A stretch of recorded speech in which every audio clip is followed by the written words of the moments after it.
Di pa gid siya ingon nga grabe na gid kaayo ka sug ang tubig no. Sug siya pero dili gid siya sama atong ni adto katong ni agi bitaw nga grabe gid kay ka daghang tubig mabulk-bulk gyud.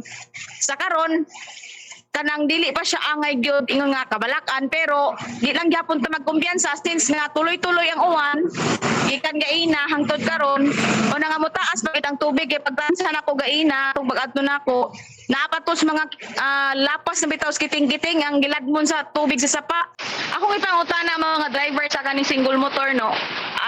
The usual mo naagi naanak gyapon dito no katong under construction nga dalan kapit ang the usual makita niyo sa ako ang video nga kapadong ko sa bukid kadto anas gito dito mo mulasla gito dito kay syempre lapok man to niya daan na biya nagsigigon uwan dumikan sa kaning daot pod nga panahon katong shoreline ba to mao na og ang amihan mao na nga basa na kaayo daan ang yuta so mao na nga karon nga nasagunso na gid siya uwan straight na dahili gid siya gani gi konfirma pos mga driver nga nagdahili gyud ang yuta adunay landslide pero nakuan man siya natabang man siya dayon kay namay standby dito nga kuan back sa taga Equiparco.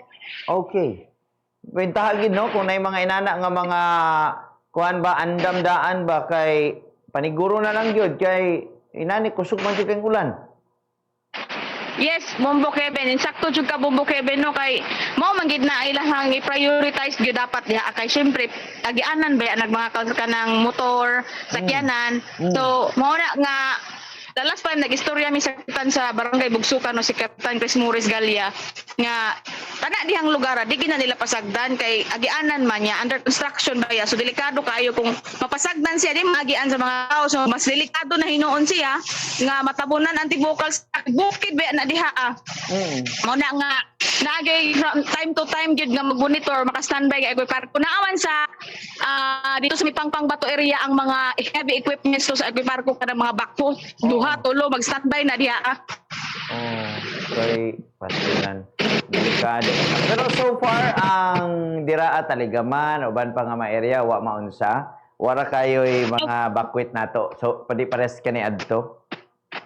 Akong naibalaan, wala man ko naibalaan no nga kanang nagbakwit yan. Ang naman sa kami gagaina, wala man daw sila na makwit. Ambot lang kakaroon no, before 7 nga update na ko. Wa pa man daw na makwit, ambot lang kakaroon. Kay basin og nagpa-force or nagpa-preemptive baka si Kapitan Elite sa mga taga Purok City, especially Purok City mo, magina sila kasakaran bagay maapektuhan sa mga ingon anani nga mga panahon, disaster ba, mga bagyo.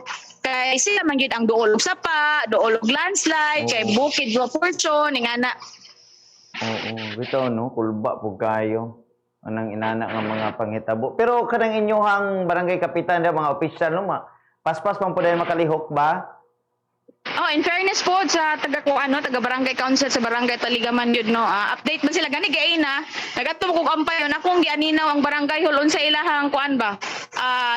Pagmandam sa disaster sa kaning kalamidad karon nga bagyong Bastyang. Ang ilang barangay ko ang ilang mga edipos like mga bihikulo sa barangay andam na nakagawas sa tudaan tungod tikab sa ilahang gate sa barangay hall giplastar na para in case of emergency diretso na dayon in case of na mga kaning mag-evacuate no sa atong mga silingan nga purok dire sa barangay Taligaman. Pero lagi na bayanihan gyud kay kung ang multicab ray padong dito unya danlog kaayo nya naay portion nga lawom-lawom pa dito. So di magin malikayan kay lapok pa man bisan pag gikabya na sa kaning kung ano sa backho gi-flat pero danlog na po na kay basa naman kaayo ang ta. So mo na bayanihan tinukluray para sa una tinukluray para lang gyud nga makasubida ang kanang bihikulo sa kaning barangay no ang barangay nga sakyanan multicab.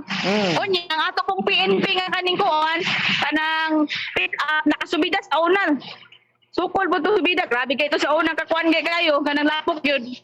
So mo to nga bayanihan dinukluray. So andam man ang taga barangay Taligaman Council no sa ilang mga kanang kagamitan no sa in case of mga responde immediate response sa mga nagkadayang purok nga maapektuhan niining bagyong Bastyang. Kaya akong nasabtan no gi-chat man ako sa kapitan nag-monitor sila nag-andam gid sila kay para ang mga purok president pod ang mga leader sa matang purok mahibaw dayon tuon sa ilang dapat himuon Anyway, na gusto naman sila anak nga kanang pamaagi no, protocol. Mm. Nga ingani nga sitwasyon, magandam kung na mga forced evacuation, diretso na sakay kuha sa mga tao padung sa eskwelahan sa high school. Mm. Pero kumusta daw? Walay burnout na sinati ninyo sa milabay nga mga oras? Kalwa sa Ginoo wala may burnout Bumbo Kevin no, wala man pud hinuoy burnout nga atong nasinati gaina hangtod karon kay nabi ato gipagawas ang aniko no nga nay mga posibleng pag wala sa sugang nagitap Mm. because sa sitwasyon nato karon pod. Kalwa sa Ginoo walay burnout.